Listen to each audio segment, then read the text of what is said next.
General Electric Company, also known as GE, have agreed to buy oil field equipment maker Dresser Incorporated for $3 billion, expanding its biggest industrial unit as Chief Executive Officer Jeffrey Immelt begins spending cash accumulated over the past 2 years. The purchase of closely held Dresser will add to earnings next year, GE said today. The deal should close promptly after receiving regulatory approval, GE said, without elaborating. Dresser had $2 billion in 2009 as revenue. GE said in July it expects about $25 billion in discretionary cash at the end of 2010 as economies improve and performance of its finance unit stabilizes. Immelt, 54, raised the dividend in July and is buying back shares, bolstering research and development budgets and making acquisitions.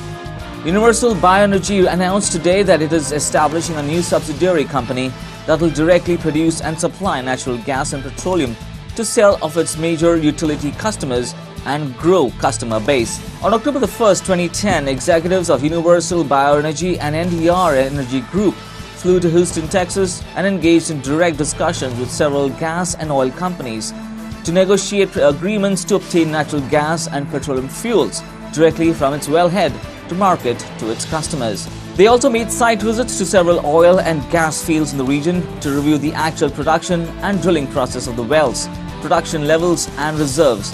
Also verified that the several initially drilled wells were actually productive wells. Moving on, here is an upcoming event for those interested in oil and gas. It's the Independent Petroleum Association of America's Oil and Gas Investment Symposium, also known as IPAA-OGIS. It will be held on the 14th of October 2010 in San Francisco, California. Presenting on behalf of National Fuel will be Matthew D. Cabell, President of Seneca Resources Corporation, National Fuel's wholly owned exploration and production subsidiary.